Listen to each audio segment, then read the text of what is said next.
I don't think at all that immigrants take jobs away from native people.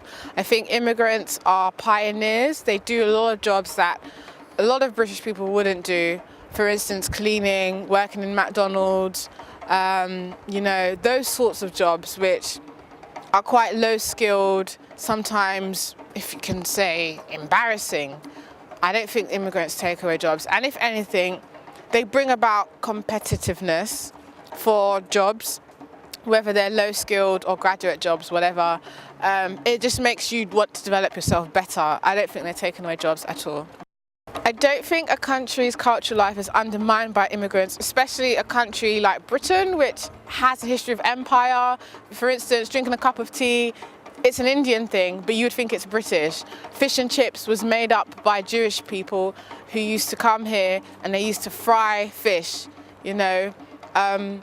Tikka masala was made up in British shores. It's an Indian thing. It's a British Indian thing.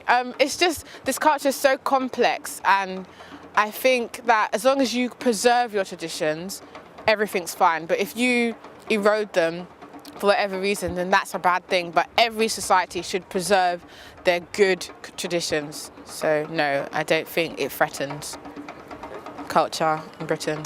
I don't think immigrants make crime problems worse. I think that people from social backgrounds that certain backgrounds bring problems. I think there's too much in the media about the bad things immigrants have brought to England. They don't really talk about wealthy immigrants. They are really pushing up the housing market, for instance. Because of the wealthy immigrants, we still have a flourishing central London housing market, but they don't focus on the wealthy class or the affluent class immigrants. They focus on the poor.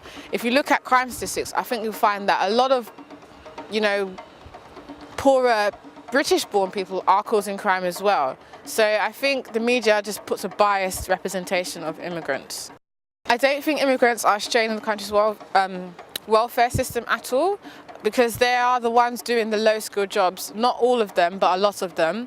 I think that because of Britain's complex past, they kind of owe it to some of the countries that the immigrants are coming from, to a lot of these countries that people are fleeing from are messed up, partly because of capitalism, partly because of colonization. So I think it's a complex relationship. I don't think they're a strain. I think anyone who isn't serious about life is a strain on the economic system. Doesn't matter who you are, where you're from. But yeah, especially if you are foreign, you should make the effort to be a benefit. But anyone can be a strain on the economy, and a person is a person, We shouldn't discriminate because of your background. I don't think that immigration or immigrants are a threatening thing. I think what is threatening is if a country loses its native peoples and they are a minority. I think that isn't a good thing, no matter if that country is developing or developed, England or Russia, Pakistan. I think a country should predominantly be full of the people that are natively born to that place. But I don't think that the population of immigrants will ever outdo the native-born population. Only in places that are central, like London, where native-born people are choosing to leave the city, to be in the suburbs. I just don't like that word threatening. It's like they're dangerous, and I don't think it's a fair word, if you like, to use. I think it would be better for society to blend in with the culture here in the UK, or in any culture you go to, just so that you're not too offensive to the others that are around. Some cultures and customs are offensive to others. At the same time, you shouldn't completely lose, for instance, your language and what you do, but you should adapt and, flow with the way things are done in the country that you're in, no matter where you are. And that's vice versa. If the British go somewhere, they should also adapt and flow with the customs and country and practices of the country they're in. I'll definitely give a part of my income if I thought it was going to be used to prevent environmental pollution. See no problem with that. We need to protect what we have.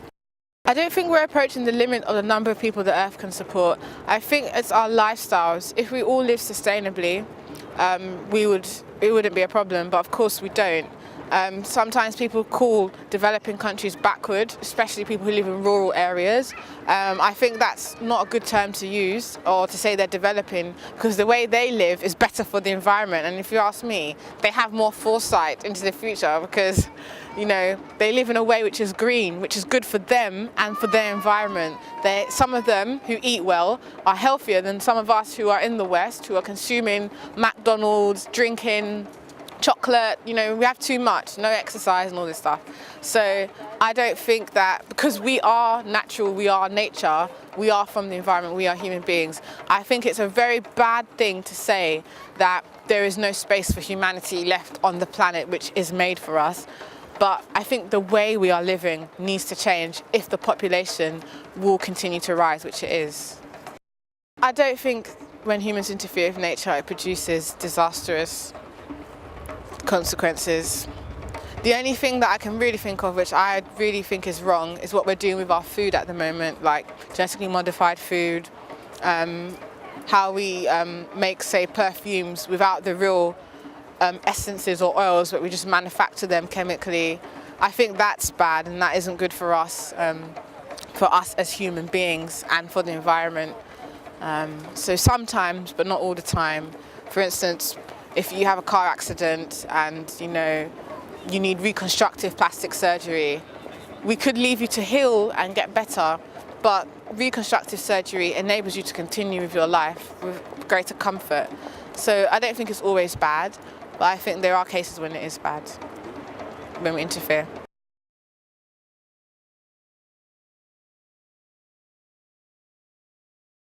I think we really need to learn a lot from those countries which, again, are called developing, which are traditional, because the way they live, it's really good for the environment, and it's good for them, and it's good for society at large. I don't know if you can call it ingenuity, because they don't claim to be geniuses, they just live. So I think actually if we become a bit more simple, which is the opposite of ingenuity, we would probably do better. What the capitalist system will do is just move into other parts which are untouched. Unless the capitalists decide they're tired of capitalism, they are the ones who sort of determine how natural resources are used. It's just up to what capitalism wants to do. If it says we're protecting the environment, then fine. If it says no, we're expanding, then I think we will destroy what we have.